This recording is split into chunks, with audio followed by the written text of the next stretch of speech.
முனைவர் பொன் செல்வகுமார் அவர்கள் இலக்கிய வளம் செழிக்கும் வேலூர், ஆக்சுவலாக இலக்கிய வளம் செழிக்கும் தொண்டநாடு அப்படின்னு சொல்லிட்டு தான் சொல்லணும். தொண்டநாடு ரொம்ப பெருசாக இருக்குது, அதுக்கெல்லாம் கால அவகாசம் போராது. பேராசிரியர், நீங்கள் வேலூர் மாவட்டத்தை சுருக்கி நீங்கள் இந்த வேலூர் மாநகரத்தில் இருக்கிற நம்முடைய இலக்கிய வளத்தை மற்றும் நீங்கள் ஒரு 45 மணித்துளிக்குள் நீங்கள் எங்களுக்கு உரையாற்ற வேண்டும் என்று நாம் வேண்டுகோள் விடுத்தோம். அந்த அளவிலே அவர் இன்றைக்கு சிறப்புரையாற்ற வருகின்றார்கள். அவரை பற்றி ஒரு நிமிட அறிமுகம் மட்டும் நான் உங்ககிட்ட பகிர்ந்துக்கணும் அப்படின்னு சொல்லிட்டு நினைக்கிறேன். என்றால் நான் பிறந்த அதே வருடம் தான் அவர் பிறந்திருக்கார், 1963. அப்போ இந்த அரங்கத்தில் இருக்கிற ஒரு சரிபாதி பேர் அந்த காலகட்டம் 60-70 பிறந்திருப்போம். இவங்கெல்லாம் ரொம்ப பாக்கியசாலிகள். என்னை பொறுத்த வரைக்கும் நிறைய சிரமங்கள் பட்டிருப்போம். அந்த சிரமங்கள் தானே அவர்களை உயர்த்திருக்கிறது. அதனால பாக்கியசாலிகள் என்று நான் தெரிவித்துக் கொள்கின்றேன். அவர் தன்னுடைய பணியை சாதாரண பள்ளியிலே துவங்கி நம்முடைய திருப்பத்தூர் தூய நெஞ்சு கல்லூரியினுடைய தமிழ்துறை தலைவராக 13 ஆண்டு காலம் சிறப்பாக பணியேற்றி கடந்த 2023ஆம் ஆண்டு பணியில் பெற்றிருக்கிறார்.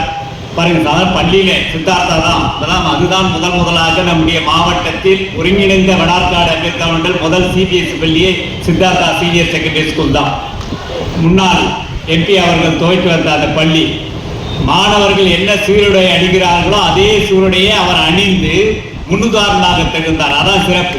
நீங்க சிபிஎஸ்இனா தெரியாம இருக்கிற பள்ளிகள்லாம் கூட சிபிஎஸ்இ வெவ்வேறு பேர் வச்சிருக்காங்க. ஆனா சிபிஎஸ்இ என்றால் அதற்கு பொதுவான அர்த்தத்தை உருவாக்கி அந்த பள்ளியிலே தன்னுடைய ஆசிரியர் பணியை தொடங்கிய நம்முடைய முனைவர் பொன் செல்வகுமார் அவர்கள் திருப்பத்தூர் தூய நெஞ்ச கல்லூரியுடைய விரிவுரையாளராகவும் பேராசிரியராகவும் தமிழ்துறை தலைவராகவும் பணியாற்றிருக்கிறார். அவர் ஒரு இலக்கிய அமைப்பை உருவாக்கிய குறிஞ்சி இலக்கிய கழகம் என்பதை நிறுவனர் தலைவராக இருந்து செயல்பட்டு வருகிறார். கம்பன் ஆய்வு மையம், தொண்டை மண்டல தமிழ் மையம், வேலூர் தமிழ்ச்சங்கம், உலக தமிழ் எழுத்தாளர் சங்கம், முத்தமிழ் பேரவை, இத்தனை அமைப்புகளில் அவர் செயலாளராக, துணைத் தலைவராக, செயற்கை உறுப்பினராக, வழிகாட்டுதலாக பணியாற்றி வருகிறார். அவர் நிறைய ஏறக்குறைய 20க்கும் மேற்பட்ட பட்டிமன்றங்களை பங்கேற்றிருக்கிறார். மிகப்பெரிய ஆசான்களான பேராசிரியர் அப்துல் காதர், இரா செழியன், நம்முடைய முன்னாள் சபாநாயகர் தமிழ் குடிமகன் அவருடைய தலைமையிலே தன்னுடைய பட்டிமன்றத்திலே பங்கேற்று இருக்கின்றார்.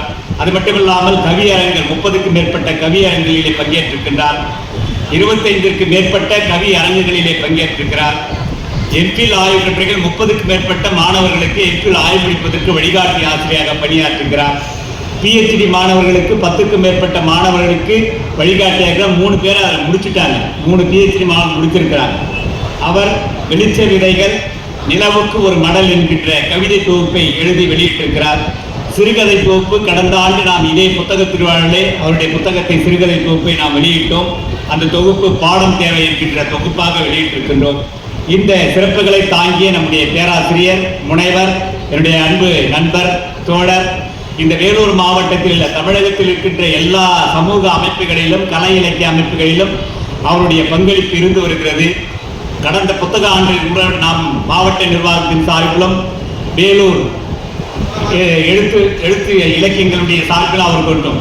இந்த தொண்டை மண்டலத்தை குறித்து வேலூர் மாவட்டத்தை குறித்து நீங்கள் ஒரு விரிவான புத்தகத்தை எழுதி வெளியிட வேண்டும். அதற்கான உதவிகளை இங்க இருக்கிற வேலூர் மாவட்டத்தின் அனைத்து இலக்கிய அமைப்புகளுக்கும் உங்களுக்கு உதவி செய்யும் என்று நாம் வேண்டுகோள் அந்த பணியை அவர் செய்து வருகின்றார். இன்றைக்கு வேலூர் வாசிப்பு இயக்கத்திலே முக்கியமான பொறுப்புகளில் இருந்து அவர் செயல்பட்டுகிறார். தமிழ்நாடு அறிவியல் இயக்கம், தமிழ்நாடு முற்போக்கு எழுத்தாளர் சங்கம், இப்படி பல்வேறு அமைப்புகளில் தன்னுடைய பணியை செய்து வருகின்ற முனைவர் பொன் செல்வகுமார் அவர்கள் சரியான நேரத்தில் தன்னுடைய உரையை தொடங்கி முடிக்க வேண்டும் என்று அன்பு வேண்டுகளோடு உங்கள் கரவொலியோடு அவரை பேச அழைக்கின்றேன். பேராசிரியர் பொன் செல்வகுமார் அவர்கள்.